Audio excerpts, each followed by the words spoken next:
Mycelium septate और एसेप्टेड होता है, इस तरह भी हमने रिप्रेजेंट किया था।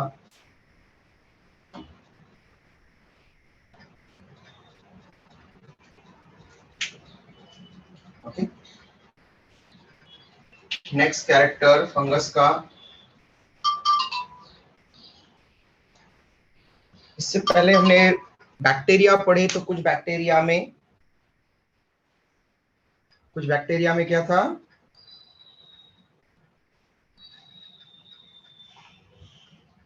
प्राची बोल रही है sir please take me in, let me in. Prachi कहाँ है यहाँ पर?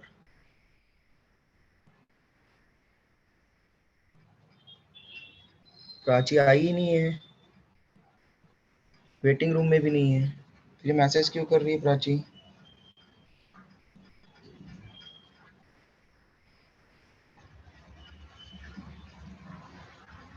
वेटिंग रूम में कोई दिख रहा है क्या बेटा आप लोगों को?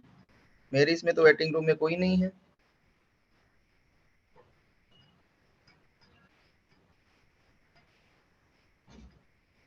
वेटिंग रूम में कोई दिख रहा है बेटा आपको?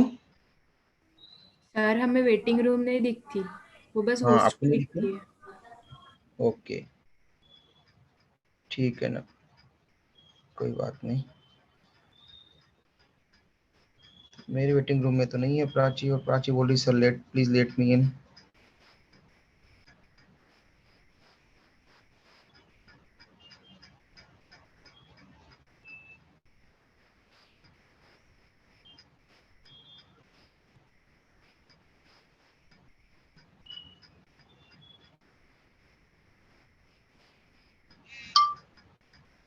अब आइए प्राची वेटिंग रूम में, पहले मैसेज कर दिया देन अब, या फिर उसके नेटवर्क का कोई प्रॉब्लम होगा।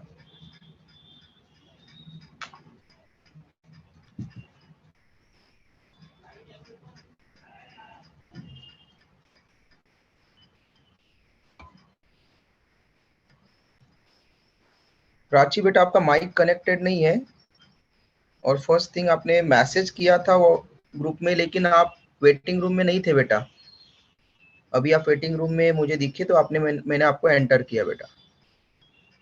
तो ये नेटवर्क चेक कर लिया करो, या फिर पहले वेटिंग रूम में आ जाया करो, देन फिर मैसेज किया करो बेटा प्राची। ओके, तो किंगडम फंजाई, तो हमने माइक्रोब्स में कुछ बैक्टीरिया में पढ़ा था कि सम ऑफ द बैक्टीरिया में फ्लैजेला प्रेजेंट होते हैं। ओके, उसके बेसिस पर monotrichous, amphitrichous, peritrichous, lophotrichous, such type के बैक्टीरिया हमने वहां पर पढ़े। कुछ हमने प्रोटिस्ट में भी फ्लैजेला पढ़े, लाइक डायटम्स में रिप्रोडक्टिव फ्लैजेला आते हैं रिप्रोडक्शन के टाइम पर ओनली। डायनोफ्लैजेलेट्स में ऑलरेडी होते हैं 2 to 8 नंबर में, और यूग्लिना में 2 हो सकते हैं अनइक्वल, वहां पर 2। ओके, तो कुछ प्रोटिस्ट में भी फ्लैजेला है। तो क्या कुछ फ्लैजेला कुछ फंजाई में भी फ्लैजेला होते हैं? तो हम कहेंगे नहीं, यहाँ पर फ्लैजेला अब्सेंट होते हैं। ओके, फ्लैजेला अब्सेंट होते हैं। तो फ्लैजेला अब्सेंट होते हैं तो ये यूजुअली क्या होते हैं, नॉन मोटाइल। तो जो एडल्ट फंजाई होते हैं, या जो मेन फंगस बॉडी होती है, वो नॉन मोटाइल होती है। Main fungal body which is known as to mycelium is generally non-motile, is generally non-motile। Okay, मतलब ये मूवमेंट जनरली नहीं शो करती। ओके,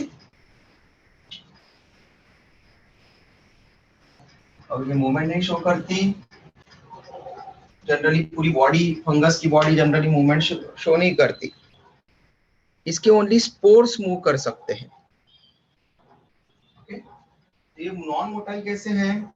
जैसे कि प्लांट्स जनरली जो है वो लोकोमोशन नहीं कर पाते, तो प्लांट लोकोमोशन नहीं कर पाते तो प्लांट्स में उनकी बॉडी जनरली एक प्लेस से दूसरे प्लेस पर मूव नहीं कर पा रही है, तो इसी तरह से ये भी एक प्लेस से दूसरे प्लेस पर मूव नहीं कर पा रहे हैं, इसलिए हमने इनको जनरली नॉन मोटाइल कहा है। इसका मतलब ये नहीं है कि इनकी मूवमेंट नहीं होती, मूवमेंट होती है लेकिन प्लेस लोकोमोशन नहीं होता यहाँ पर, ऐसा हम यहाँ पर रिप्रेजेंट करने वाले हैं।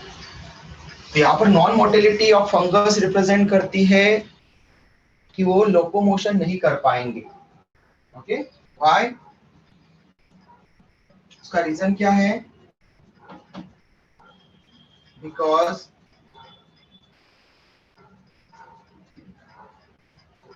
they possess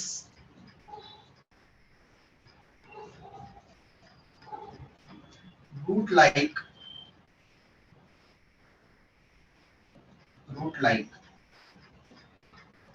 को बोलते हैं rhizoids, okay, which are composed of root-like rhizoids, which are composed of hyphae, okay। तो जो मेन सेल्स होती है फंजाई की उनको हम कहते हैं हाइफी, सिंगल को हाइफा, ओके। तो ये जो हाइफी है, ये हाइफी की प्रेजेंस के कारण जो सबस्ट्रेटम के कांटेक्ट में आने वाले हाइफी है, मतलब सबस्ट्रेटम मतलब ऐसी जगह जहां पर कि वो एडहर कर सकता है, रुक सकता है, ओके। तो जनरली या तो वुडन लॉग पर, कटे हुए पेड़ के जो लॉग्स होंगे उसके ऊपर, या फिर पेड़ पर, या फिर सॉइल में, ठीक है, जहां जहां पर ग्रो कर सकता है फंगस, ओके। तो वहां पर वो क्या करता है, उस सबस्ट्रेटम, उस जगह पर जहां पर ग्रो करने वाला है, वहां पर पास में जो हाइफी है वो रूट लाइक हो जाते हैं, ओके। उसको बोलते हैं राइजॉइड, ओके। तो रूट लाइक बन जाते हैं हाइफी, राइजॉइड, और उसके कारण वो क्या करते हैं, अटैच कर लेते हैं वहां पर, ठीक है, एडहर कर लेते हैं, ठीक है। और उस एडहेरेंस के कारण अब ये जनरली लोकोमोशन नहीं कर पाएगा, एक जगह से दूसरी जगह पर फंगस नहीं जा पाएगा, ठीक है। इसलिए इसके पास में फ्लैजेला अब्सेंट होते हैं, क्योंकि इनको कोई मूवमेंट की जरूरत नहीं है, और फंगल लाइक राइजॉइड्स, सॉरी, जो रूट लाइक राइजॉइड्स हैं वो यहाँ पर उनको एडर करवा करके रखेंगे, एक सबस्ट्रेटम के साथ में एंकरेज प्रोवाइड करेंगे, उनको राइजॉइड्स रोक करके रखेंगे, प्लांट के जैसा रोक करके रखेंगे। लेकिन इनके स्पोर्स मोटाइल होते हैं, बट देयर सेक्सुअल और asexual spores are motile. Asexual spores and sexual spores are movable, ठीक है, मोटाइल होते हैं।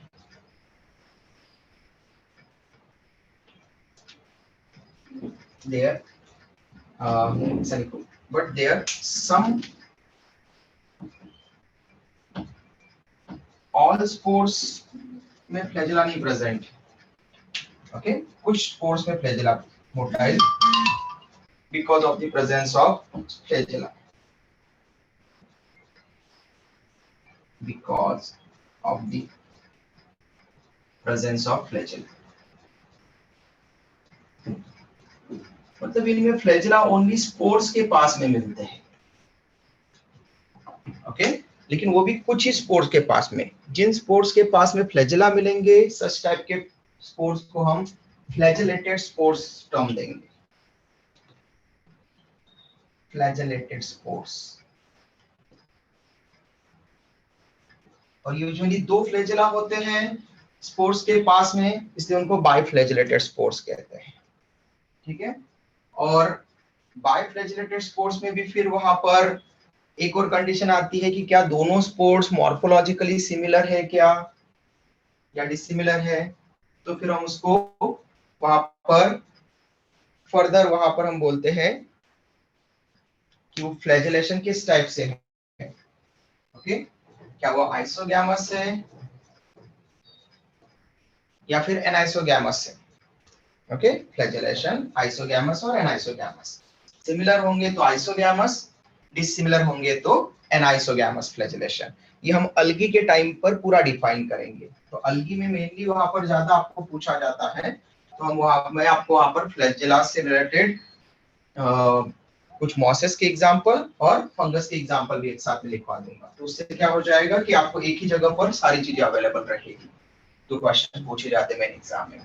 अभी बस आप इतना याद रखो कि sum of the spores, asexual spores कुछ फ्लैजेला बेयर करते हैं और कुछ सेक्सुअल स्पोर्स भी कुछ फ्लैजेला बेयर करते हैं, जिसके कारण कि वो मोटाइल हो सकते हैं। लेकिन सभी स्पोर्स, सभी एसेक्सुअल स्पोर्स और सभी सेक्सुअल स्पोर्स फ्लैजेला नहीं बेयर करते, तो इसलिए मतलब वो नॉन मोटाइल भी हो सकते हैं।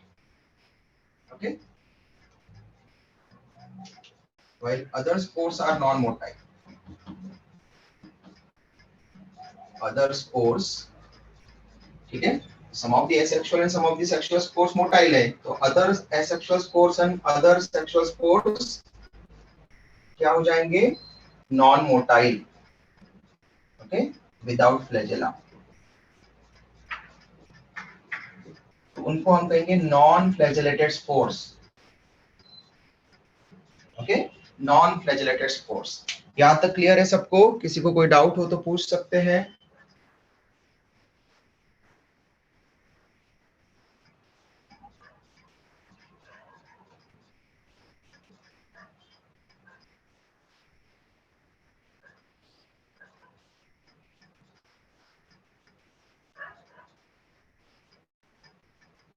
क्लियर है बेटा यहाँ तक की टर्म सबको? Yes sir. गुड। हाँ, ऐसा अगर आप रिप्लाई दे देंगे तो मुझे क्लियर रहेगा कि यस आपको टर्म्स क्लियर है या नहीं है। किसी को डाउट हो, कोई भी प्रॉब्लम हो तो उसी टाइम पर पूछ लिया करो। नेक्स्ट है रिप्रोडक्शन से रिलेटेड। ओके, हमने कहा जैसे स्पोर्स बनते हैं रिप्रोडक्शन में,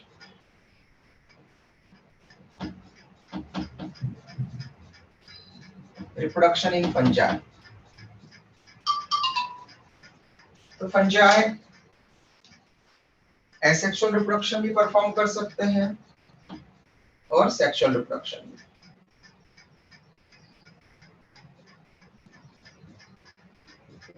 अगेन आपको पता है कि अगर कोई ऑर्गेनिज्म एसेक्सुअल और सेक्सुअल दोनों तरह की रिप्रोडक्शन अगर परफॉर्म कर सकता है, तो वो फेवरेबल कंडीशन में किसको प्रिफर करेगा बेटा? Spores. Sexual reproduction. Yes, sexual reproduction को। और अनफेवरेबल कंडीशन में असेक्सुअल रिप्रोडक्शन। गुड।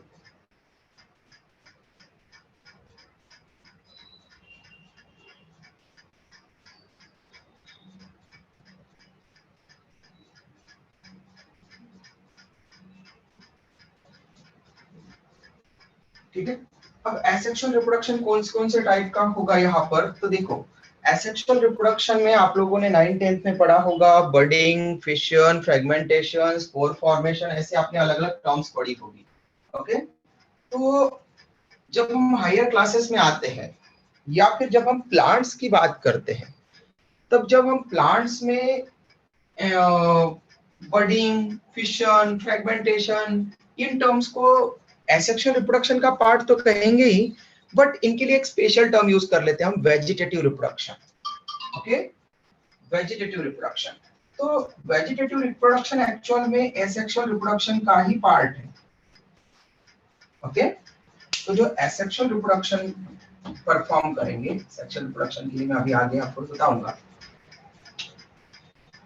तो यहाँ पर एसेक्सुअल रिप्रोडक्शन में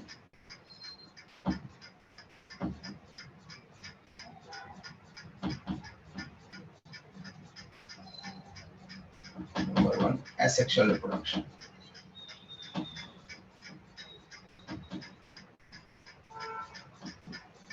हम दो पार्ट्स कर देंगे यहाँ पर। फर्स्ट वेजिटेटिव रिप्रोडक्शन, क्योंकि वेजिटेटिव रिप्रोडक्शन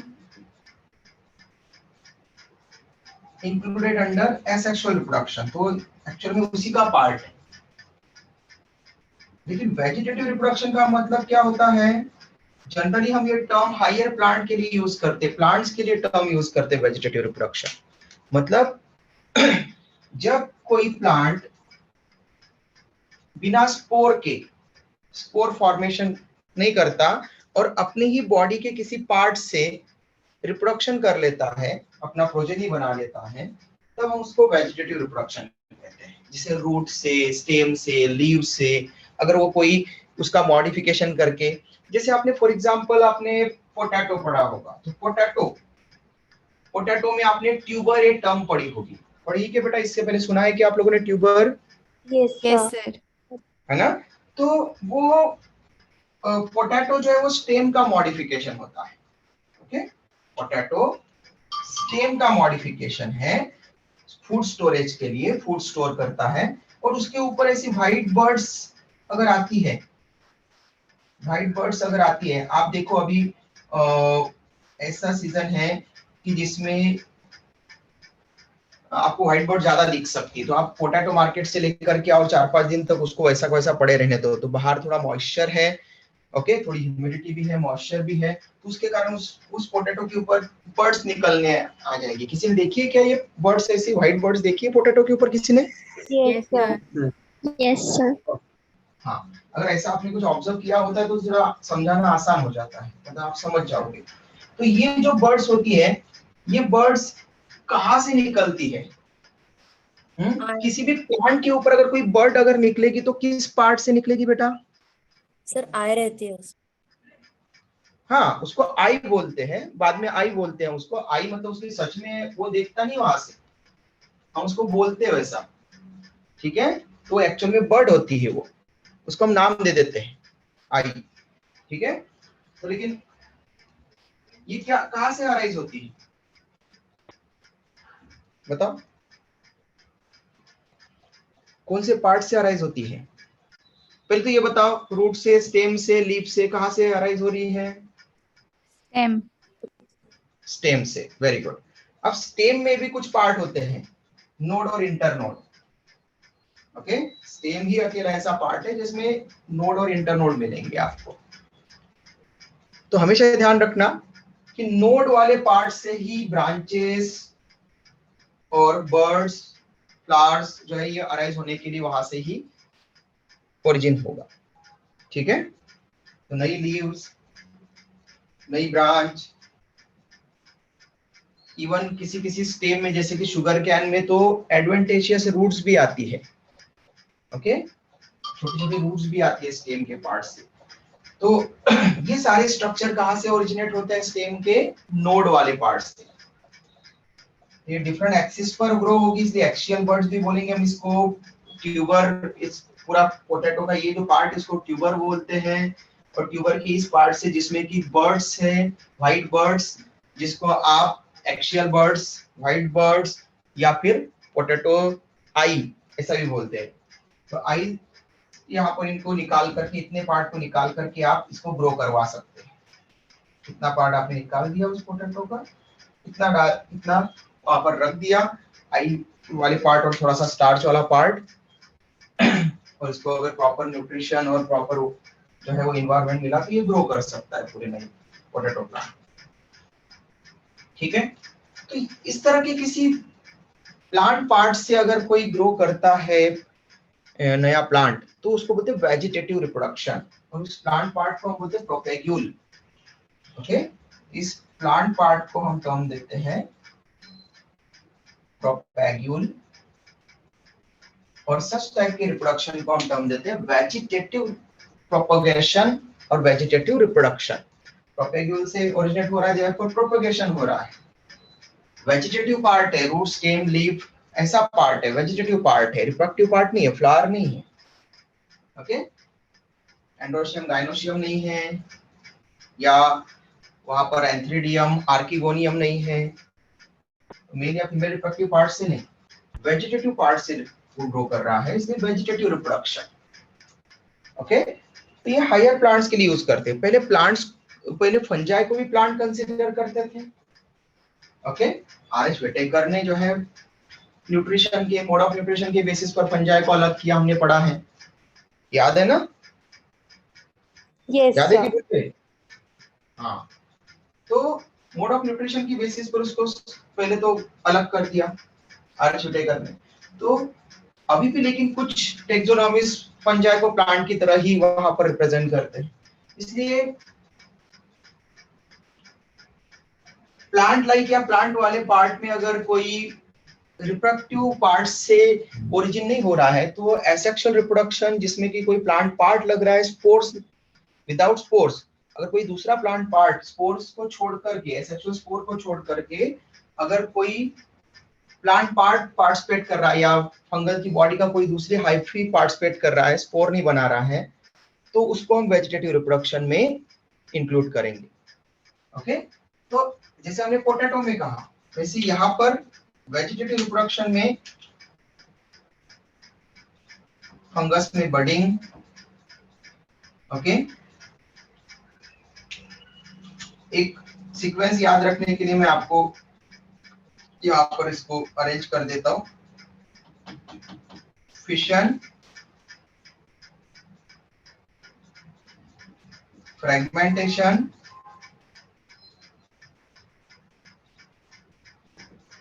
एंड बडिंग, ये तीन वेजिटेटिव रिप्रोडक्शन की मेथड्स परफॉर्म करता है फंगस।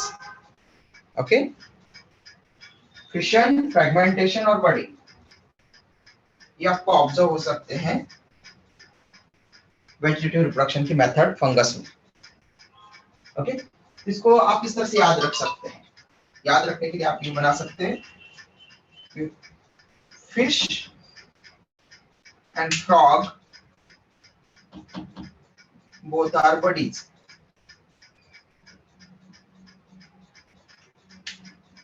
Okay,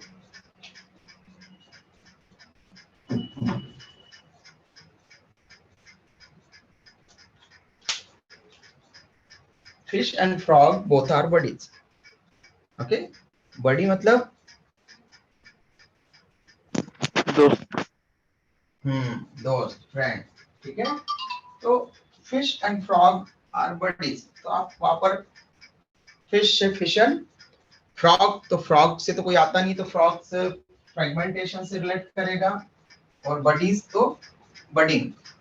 ओके, क्योंकि वेजिटेटिव रिप्रोडक्शन की मेथड्स वो देगा तो आपको जो एग्जांपल है वो वही देगा, स्पोर फॉर्मेशन, ये वो, इस तरह से वहां पर गैम्यूल फॉर्मेशन।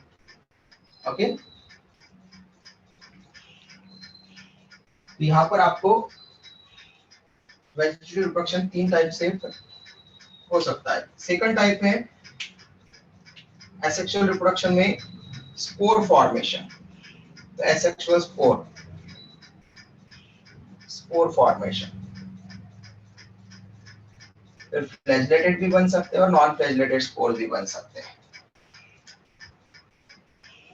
ठीक है, तो एसेक्सुअल स्पोर्स, एसेक्सुअल स्पोर्स के नाम हम पढ़ेंगे आगे अलग अलग क्लासेस में, फंगस की, कोनिडिया, उडिया, ठीक है, एप्लानोस्पोर, ठीक है, जूस्पोर्स, इस तरह के हम वहां पर एसेक्सुअल स्पोर्स को नेमिंग देंगे कि इतने डिफरेंट टाइप के एसेक्सुअल स्पोर्स वहां पर होते हैं।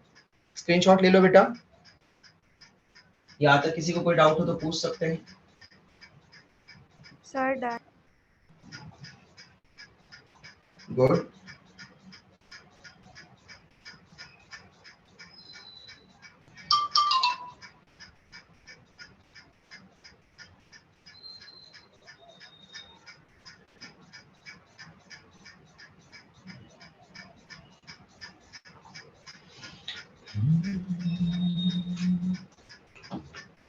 ठीक है, ये तो हो गया एसेक्सुअल रिप्रोडक्शन।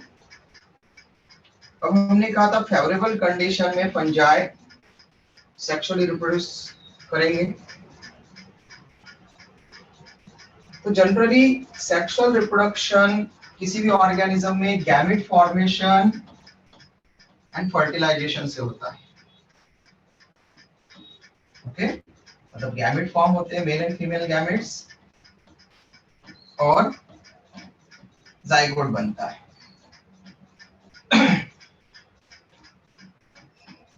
और गैमेट फॉर्मेशन के लिए कुछ स्पेशल स्ट्रक्चर्स लगते हैं जिनको हम गैमेटेंजिया सेल्स या फिर वो सेल्स बनाने वाले ऑर्गन्स जिनको male and female reproductive organs कहते हैं या स्ट्रक्चर्स कहते हैं, वो प्रेजेंट होना चाहिए. If a fungus reproduce sexually,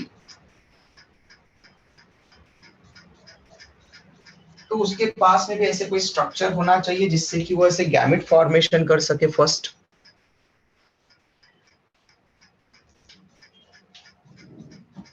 number 2, sexual reproduction.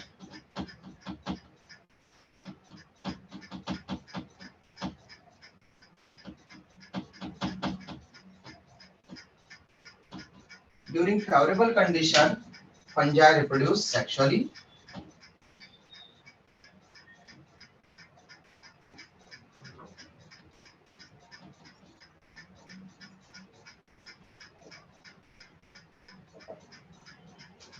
Okay. So sexual reproduction will be observed during favorable conditions only. Unfavorable condition के टाइम पर asexual reproduction दिखेगा.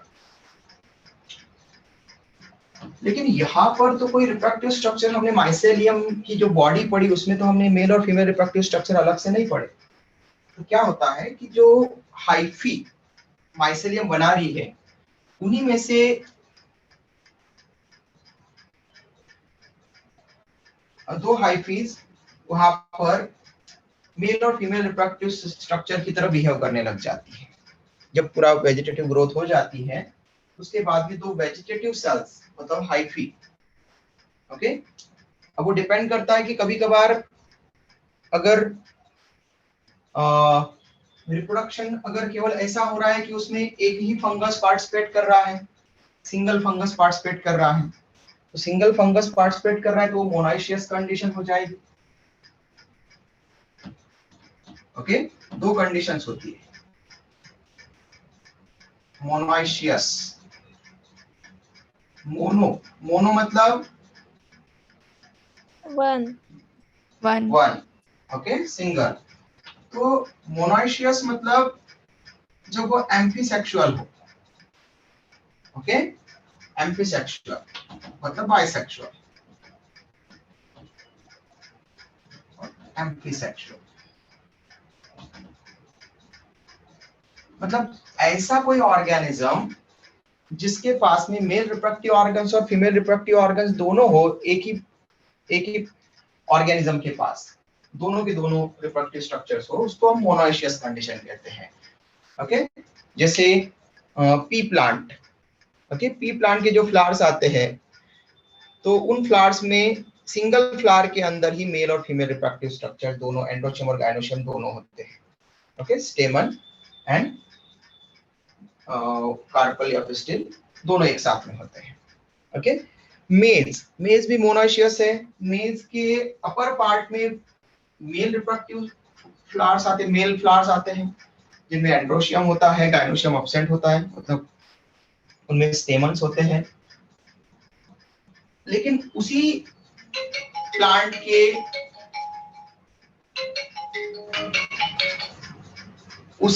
के बेस पर, मेज के बेस पर जहां पर कि ऊपर मेल फ्लावर्स थे नीचे फीमेल फ्लावर्स होते हैं. ओके. तो नीचे की तरफ वहां पर बेसल पार्ट की तरफ फीमेल फ्लावर्स होते हैं, मतलब उनमें ओनली कार्पल पिस्टिल है, गायनोशियम है, एंड्रोशियम नहीं है, मतलब स्टेमन नहीं है. ओके. तो एक ही प्लांट पर मेल और फीमेल फ्लावर दोनों प्रेजेंट है तो वो भी बाइसेक्सुअल हो गया. ठीक है. तो ऐसे इनको हम बोलते हैं मोनोइशियस.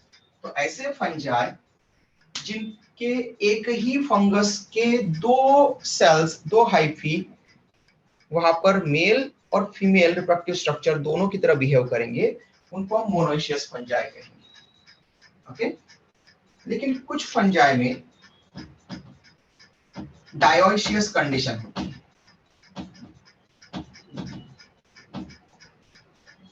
डायोइशियस कंडीशन. डाई मतलब टू.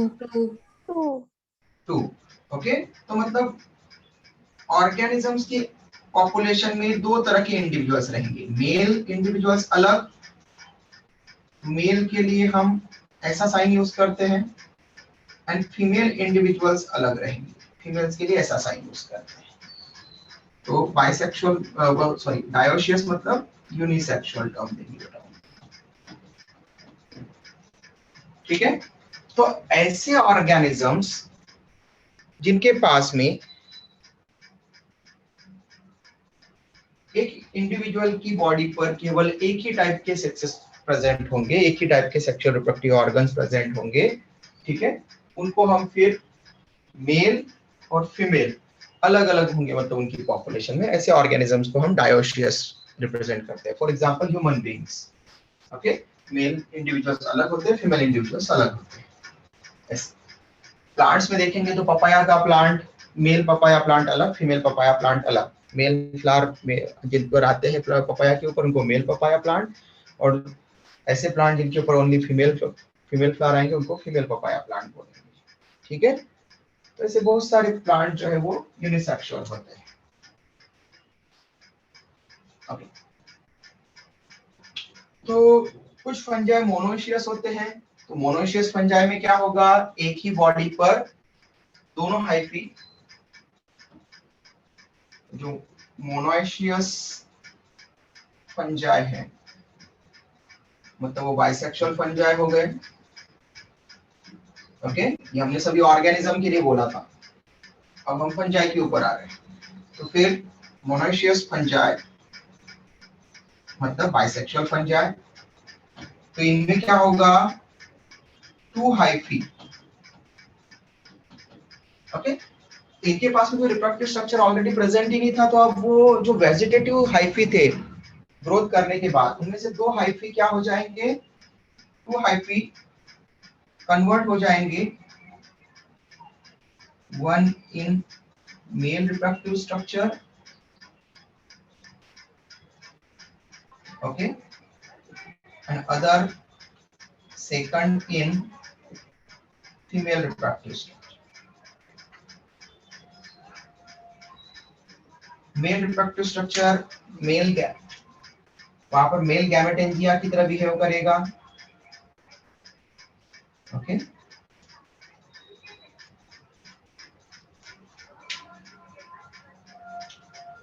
सेकंड डायोशियस में, डायोशियस फंजाई, डायोशियस फंजाई मतलब मेल फंगस अलग एंड फीमेल फंगस अलग रहेगा, ओके। इसका मतलब क्या है, फंगस को मेल कब कहेंगे, जब उसका एक फंगस का एक हाइफा मेल रिप्रोडक्टिव स्ट्रक्चर की तरह बिहेव करेगा, behave as male reproductive structure, और फीमेल फंजाई तब कहेंगे उसको जब उस फंगस का एक हाइफा फीमेल रिप्रोडक्टिव स्ट्रक्चर की तरह बिहेव करेगा। अब बिहेव करना मतलब क्या, मतलब जो मेल गैमेटेंजिया में कन्वर्ट होगा, मेल गैमेटेंजिया मतलब जो मेल गैमेट प्रोड्यूस कर सकता है, उस हाइफा को हम क्या कहेंगे, वहां पर mail reproductive structure, okay, mail reproductive structure. तो वो वेजिटेटिव हाइफा जो मेल गैमेटेंजिया प्रोड्यूस करेगा उसको मेल रिप्रोडक्टिव स्ट्रक्चर, और जो फीमेल गैमेटेंजिया बनाएगा, फीमेल गैमेटेंजिया मतलब जो फीमेल गैमेट प्रोड्यूस कर सकता है स्ट्रक्चर, उसको हम फीमेल रिप्रोडक्टिव स्ट्रक्चर कंसीडर करेंगे।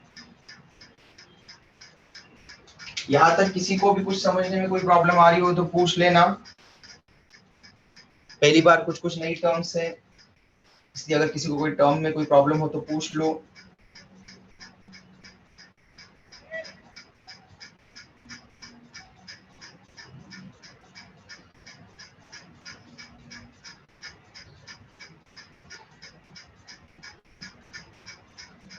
डन।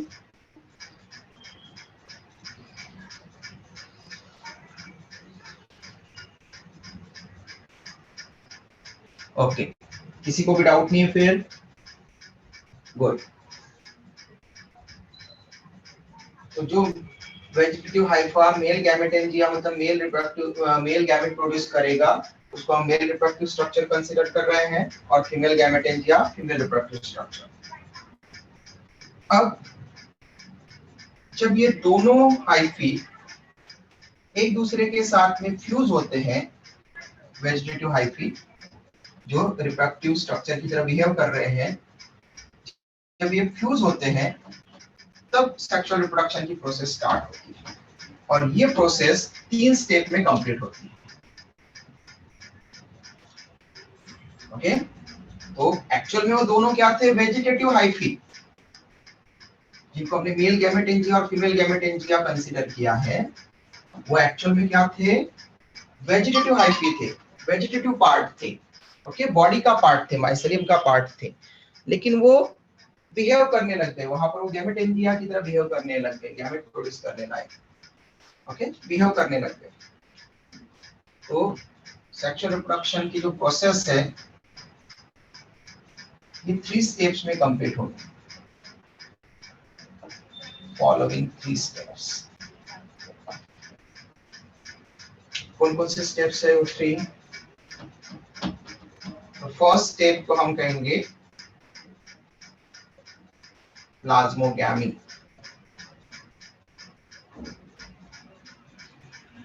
ठीक है, तो हम 3 स्टेप्स में यहाँ पर पढ़ेंगे, plasmogamy, karyogamy and zygotic meiosis. In 3 steps में फ्यूजन कंप्लीट होता है। अब जैसे ये 2 वेजिटेटिव हाइफी है, 2 मार्कर्स है मेरे पास, blue and black, sorry green and black. तो ये जो ग्रीन एंड ब्लैक मार्कर्स है, ओके, कलर दिख रहे होंगे शायद आपको। तो ये जो 2 मार्कर्स हैं, इनको आप किसी फंगस के 2 हाइफी समझो, एक फंगस के या 2 अलग अलग फंजाई के। अगर एक ही फंगस के कंसीडर करोगे 2 हाइफी, तो हो जाएगा मोनोइशियस। ओके, और 2 अलग अलग फंजाई के कंसीडर करोगे, एक फंगस का ग्रीन हाइफा, एक फंगस का ब्लैक हाइफा, तो 2 अलग अलग फंजाई के कंसीडर करोगे तो मतलब वो dioecious fungi. Okay, unisexual fungi. तो ये वेजिटेटिव हाइफी जो गैमेटेंजिया की तरह बिहेव कर रहे हैं, ये जब फ्यूज होंगे तब 3 स्टेप्स में ये आगे पूरी प्रोसेस, नया जाइगोट बनाने की प्रोसेस 3 स्टेप में कंप्लीट करेंगे। तो 3 स्टेप में पहली स्टेप है प्रोटोप्लाज्म फ्यूजन, प्लाज्मोगैमी, फिर है न्यूक्लियर फ्यूजन, कैरियोगैमी, और फिर है जाइगोट में मियोसिस, जाइगोटिक मियोसिस। ओके, क्यों? क्योंकि most of the fungi haploid होते हैं। ओके, जब आपको मैंने डायटम डायनोफ्लेजेलेट्स में पढ़ाया था हैप्लॉइड कंडीशन, तब आपको बताया था कि फंजाई भी और कुछ हम एल्गी भी हम हैप्लॉइड पढ़ते हैं। तो प्लाज्मोगैमी, प्लाज्मोगैमी, प्लाज्मोगैमी, गैमी मतलब मैरिज, प्लाज्मा मतलब यहाँ पर सेल का प्रोटोप्लाज्म। इसको हम सिंपली कहेंगे fusion of protoplasm, protoplasm fusion, fusion of protoplasm of 2 hyphae, 2 vegetative hyphae जो गैमेटेंजिया में कन्वर्ट हो चुके हैं। तो सबसे पहले होता है कि वो दोनों वेजिटेटिव हाइफी, एक हाइफा ये समझ लो, और ये दूसरा हाइफा, ये दोनों हाइफा पहले क्लोज आएंगे, ओवरलैप करेंगे एक दूसरे के साथ में, और इनकी प्लाज्मा मेम्ब्रेन जो है वो फ्यूज हो जाएगी, और प्लाज्मा मेम्ब्रेन फ्यूज होकर के इनका प्रोटोप्लाज्म कनेक्शन में आ जाएगा दोनों। एक दूसरे का प्रोटोप्लाज्म जो है वो इसके साथ में एक्सचेंज करेंगे।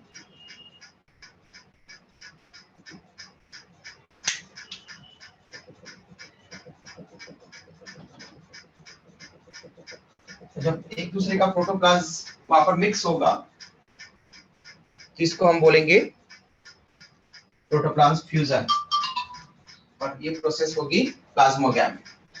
ठीक है, तो लेकिन प्रोटोप्लाज्म, पूरा प्रोटोप्लाज्म फ्यूज हुआ क्या? क्योंकि प्रोटोप्लाज्म मतलब साइटोप्लाज्म प्लस न्यूक्लियोप्लाज्म। तो स्टार्टिंग में जब हम उसको बोल रहे हैं प्रोटोप्लाज्म फ्यूजन, उसमें ओनली पहले साइटोप्लाज्म पार्ट फ्यूज होता है, न्यूक्लियोप्लाज्म फ्यूज नहीं हुआ क्योंकि न्यूक्लियर मेम्ब्रेन नहीं डिस्टर्ब हुई थी। सेकंड स्टेप में न्यूक्लियर मेम्ब्रेन डिस्टर्ब होगी, इसको हम बोलेंगे कैरियोगैमी।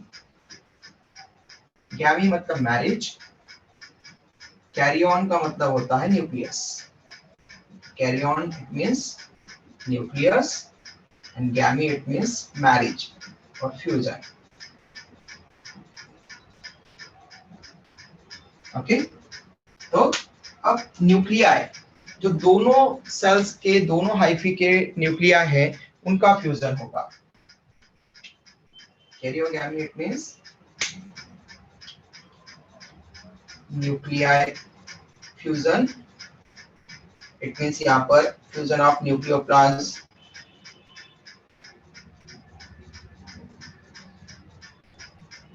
यहाँ पर होगा। तो फर्स्ट ऑफ ऑल आपको ये क्लियर होना चाहिए कि यूजुअली जो हाइफी होते हैं वो हैप्लॉइड होते हैं, ठीक है, हाइफी। तो दोनों हाइफी एन एन है, मतलब वहां पर कैसे है, हैप्लॉइड है। तो इनमें जो डीएनए कंटेंट था n, single set of chromosomes different type के, और इसके पास में single set of chromosome different type के। तो पेरेंट के पास में हर सेल में एन नंबर ऑफ क्रोमोसोम है, तो प्रोजेनी के पास में भी कितने होना चाहिए बेटा, N. n number of chromosomes ही होना चाहिए, 2n 3n 4n नहीं होना चाहिए। अगर पेरेंट के पास में n है हर सेल में, तो प्रोजेनी के पास में भी n होना चाहिए।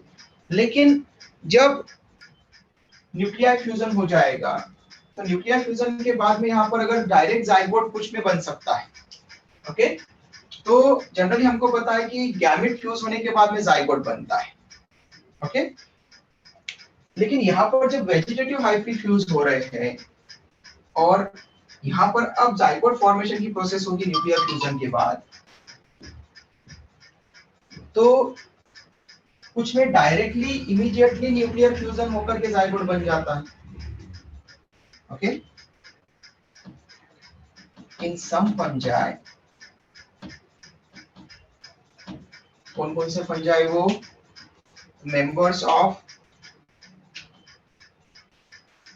फाइकोमाइसिटीज क्लास, आगे हम 4 क्लासेस पढ़ेंगे, उनके नाम यहीं पर आ जाएंगे आपको। इन सम फंजाई, तो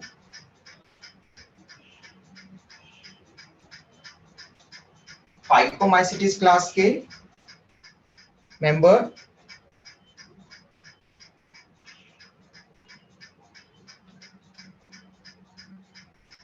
और फाइकोमाइसिटीज के बाद में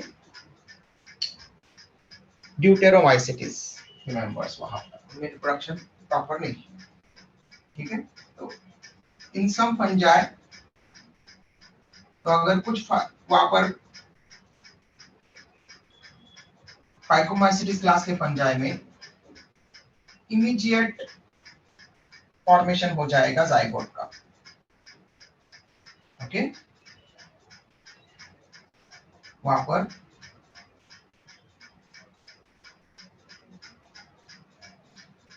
immediate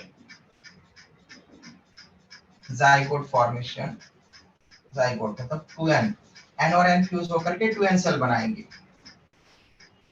zygote formation will be observed. तो अगर फाइकोमाइसिटीज के कुछ मेंबर्स अगर सेक्सुअल रिप्रोडक्शन परफॉर्म कर रहे हैं, तब उनमें, क्योंकि फाइकोमाइसिटीज के most of the member asexual reproduction prefer करते हैं, कुछ ही मेंबर सेक्सुअल रिप्रोडक्शन करते हैं जाइगोस्पोर बनाकर के। तो वहां पर फाइकोमाइसिटीज के मेंबर्स में अगर समझ लो सेक्सुअल रिप्रोडक्शन हो रहा है, तो उनमें जाइगोट बन जाएगा।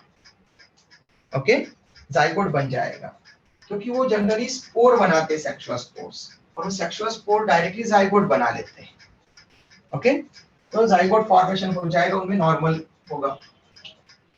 बट 2 क्लासेस ऐसे हैं फंजाई की, एस्कोमाइसिटीज जिनमें पेनिसिलियम भी आएगा, एंड बेसिडियोमाइसिटीज जिनमें मशरूम्स आते हैं। ओके, फाइकोमाइसिटीज वो क्लास है जिसमें जो म्यूकर माइकोसिस कॉज करवाते हैं, म्यूकर फंजाई वो आते हैं। तो एस्कोमाइसिटीज एंड बेसिडियोमाइसिटीज क्लासेस के जो मेंबर्स है, ऐसे फंजाई इमीडिएट जाइगोट फॉर्मेशन नहीं करते। ओके, वो प्लाज्मोगैमी के बाद में कैरियोगैमी करते समय कुछ हॉल्ट लेते हैं। ओके, तो इनके वेजिटेटिव फंजाई, वेजिटेटिव हाइफी एक स्टेट में प्लाज्मोगैमी तो कर लेते हैं, प्लाज्मोगैमी और कैरियोगैमी के बीच में थोड़ा सा हॉल्ट लेते हैं।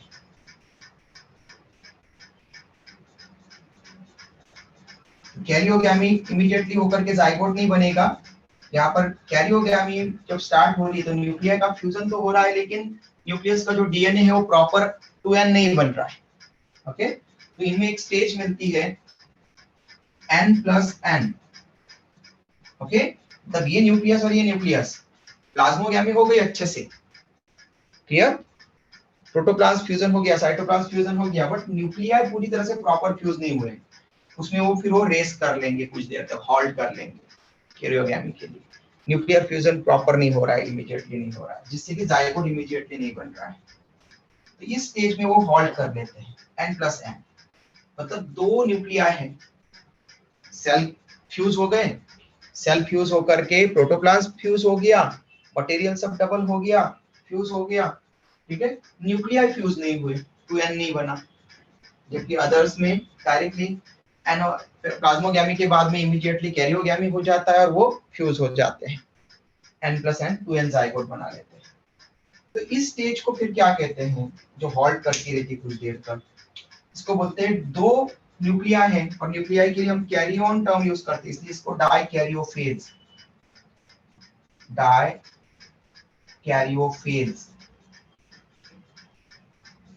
ओके, ये टर्म देते हैं। तो डाइकैरियोफेज किस में दिखेगा, अगर आपको क्वेश्चन आता है तो आंसर क्या दोगे,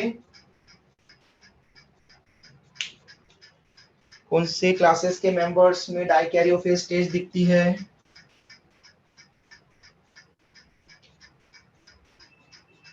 हेलो,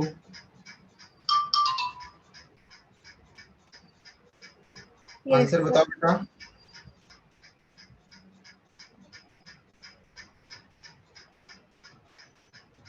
फंजाई में कौन सी क्लासेस के मेंबर्स में आपको डाइकैरियोफेज मिलेगा? Ascomycetes and Basidiomycetes. यस, तो डाइकैरियोफेज n+n, ये कंडीशन एस्कोमाइसिटीज और बेसिडियोमाइसिटीज के मेंबर्स में मिलती है। ओके, स्क्रीनशॉट ले लो बेटा।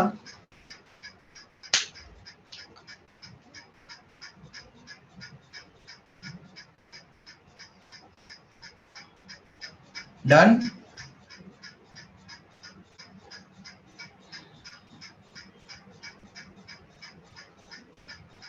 Yes sir. ओके, अब डाइकैरियोफेज छोड़ करके फिर कुछ देर हॉल्ट किया उन्होंने, लेकिन अल्टीमेटली उनको भी जाइगोट बनाना है, तो जाइगोट तो इसमें ही बनेगा।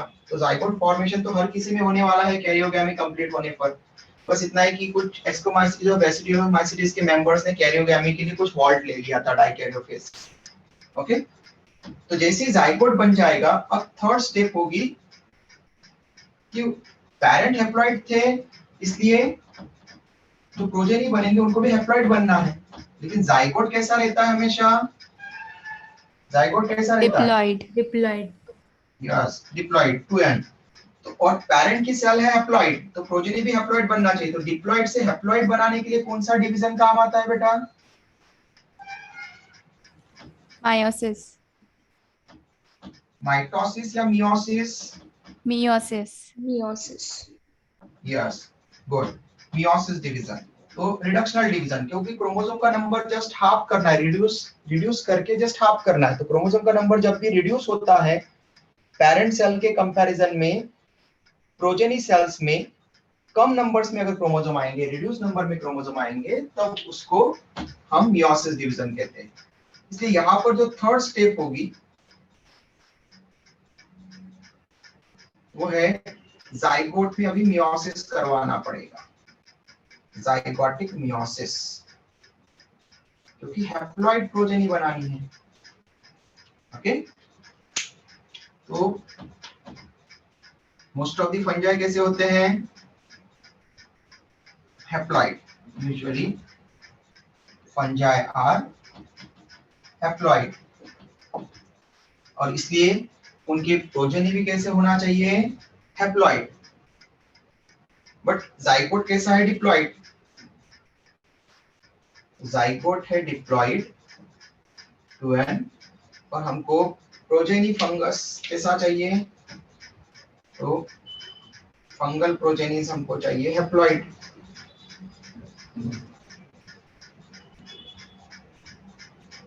एन नंबर कंटेनिंग चाहिए सेल्स उनकी। तो रिडक्शनल डिवीजन होगा, रिडक्शनल डिवीजन मतलब मियोसिस। देयरफॉर जाइगोट में पहले मियोसिस परफॉर्म करना पड़ता है, फिर ये जो फंगल सेल्स मिली है ये हाइफी में कन्वर्ट होगी, और हाइफी से फिर हर एक का एक एक माइसेलियम बनेगा, बॉडी बनेगी फंगस। इस तरह से एक जाइगोट से 4 फंगल सेल्स बनी, 4 फंगल सेल 4 हाइफी में कन्वर्ट होगी, और 4 हाइफी फिर आगे ग्रोथ करके वहां पर माइसेलिया बनाएगी। ठीक है, यहाँ पर इस तरह से हर एक अपने अपने माइसेलियम में कन्वर्ट होगा हैप्लॉइड प्रोजेनी बनाने के लिए। इसका भी स्क्रीनशॉट ले लो बेटा। ये कैरेक्टर्स कंप्लीट हो जाते हैं। कल हम स्टार्ट करेंगे क्लासेस के बारे में, phycomycetes, ascomycetes, basidiomycetes and deuteromycetes. 4 type की क्लासेस होती हैं। एक्सक्यूज मी सर, यस बेटा। सर इसको हैप्लॉइटिक लाइफ साइकिल कह सकते हैं? यस बेटा, हैप्लॉन्टिक लाइफ साइकिल आप बोल सकते हैं इसको। ओके जिसमें डिप्लॉन्टिक स्टेज छोटे से टाइम पीरियड के लिए आ रही है, ओनली जाइगोट बन रहा है डिप्लॉन्टिक, तो most of the life span जो है वहां पर हैप्लॉन्टिक सेल्स का है, इसलिए आप उसको हैप्लॉन्टिक लाइफ साइकिल बोल सकते हैं। Good, okay sir. स्क्रीनशॉट हो गया बेटा? Yes sir. ओके, आज के लेक्चर में किसी को कोई डाउट है, कुछ पूछना है पूछ सकते हैं जल्दी से। कोई ऐसी टर्म जो समझ में नहीं आई?